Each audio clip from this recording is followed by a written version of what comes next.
Cuando una persona está en el proceso de un proceso penal que está siendo juzgada, el procesado pues también recibe correspondencia a veces, documentación, diferentes cuestiones que se mueven a través de escrituras, etcétera, y todo esto puede formar parte del proceso.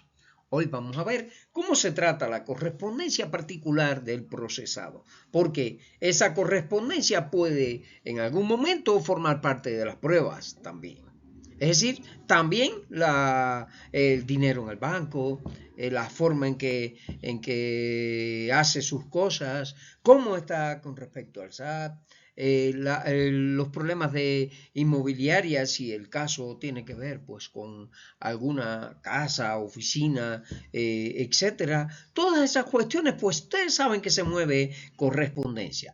Esta correspondencia, pues respecto a ella, los procesados tienen deberes y derechos, tienen obligaciones que tienen que cumplir y también tienen derechos de decir, no, eso no te toca. Bien, vamos a ver la correspondencia particular del procesado para saber qué ocurre con ello. La correspondencia particular del procesado en el proceso penal mexicano se refiere a la comunicación directa entre el procesado, que es la persona acusada, y el juez o tribunal sin la intervención de terceros.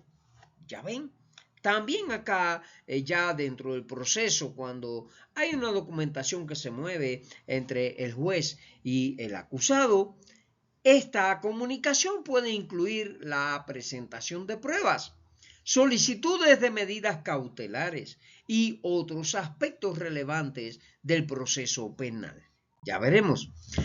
Proceso para realizarla. La redacción de la comunicación, cómo se debe hacer entre el juez y el acusado. El procesado redacta una carta o escrito dirigido al juez. Por ejemplo, en el caso de que el procesado se tenga que comunicar con el juez para aclarar algo, también cómo se hace la presentación de esa redacción de comunicación que hizo el acusado. El procesado presenta el escrito ante el tribunal correspondiente, el tribunal que atiende el caso. Se hace la revisión y respuesta. ¿Quién la hace? Pues el juez revisa la comunicación y emite una resolución o respuesta. Los requisitos para la documentación que se mueve y se puede revisar es la formalidad. La comunicación debe seguir un formato formal, valga la redundancia, y ser clara y precisa. Es decir, tiene una forma de escribirse. El contenido debe incluir la identificación del procesado, el objeto de la comunicación y las pruebas o argumentos que se presentan.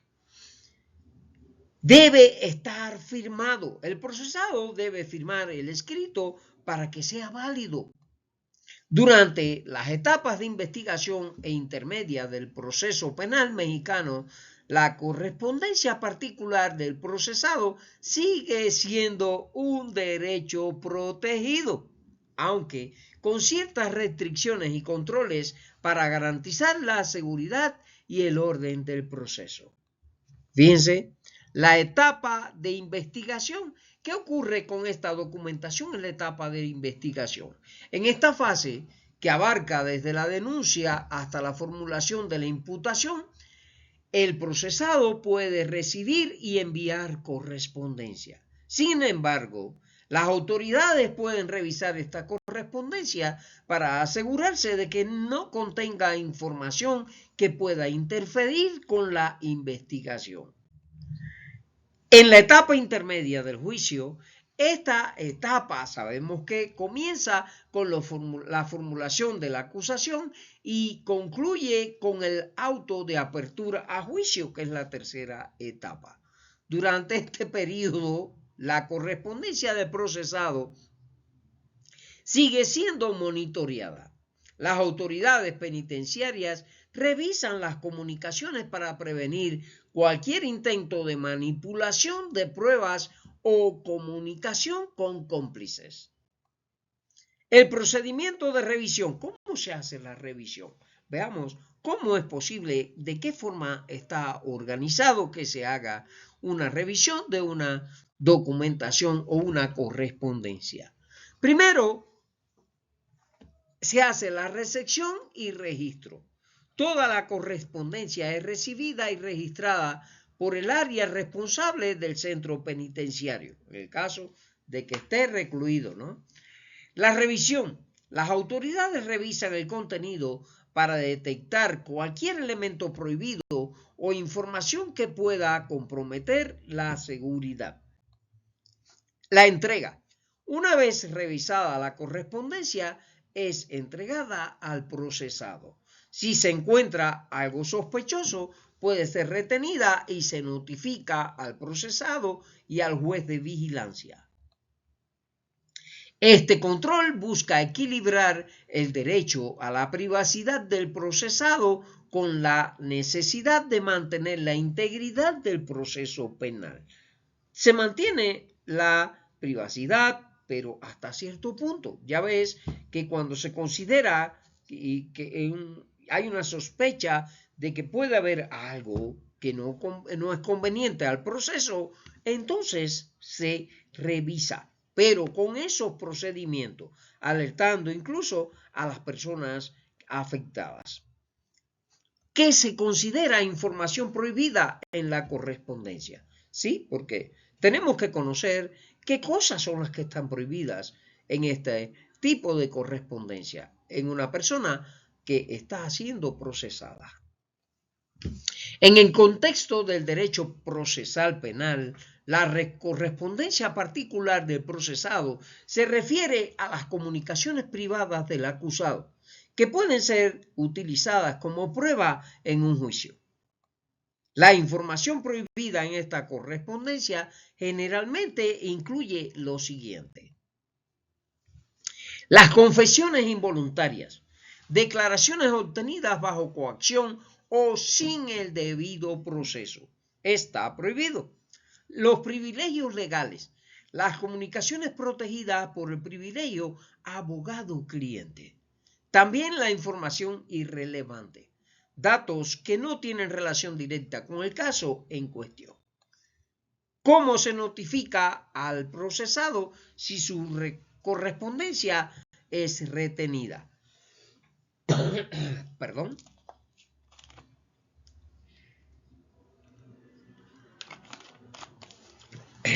Bien, ¿cómo se comunica al procesado si su correspondencia es retenida? Cuando la correspondencia de un procesado es retenida en el sistema penitenciario mexicano, se sigue un procedimiento específico para notificar al interno. Se hace una notificación formal. El procesado recibe una notificación por escrito informándole que su correspondencia ha sido retenida, porque hay que hacer una revisión. Esta notificación debe incluir las razones específicas por las cuales se ha tomado esta medida. Se explica en detalles en esa notificación formal. La información al juez de vigilancia, además de retenerla e informarle al acusado, es decir, a la persona que está siendo procesada, se le hace una notificación al procesado, a las autoridades penitenciarias.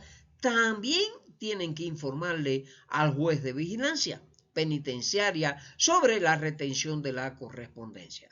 El juez revisa la justificación y puede tomar decisiones adicionales si es necesario. Aportar de si se hace o no, o otra cuestión que él estime conveniente. El derecho a apelar. El procesado tiene el derecho de apelar la decisión de retención de su correspondencia. Puede presentar una queja ante el juez de vigilancia, quien evaluará si la retención fue justificada y conforme a la ley. Este procedimiento busca garantizar la transparencia y el respeto a los derechos del procesado. El mismo, es decir, al mismo tiempo que se mantiene la seguridad y el orden dentro del centro penitenciario.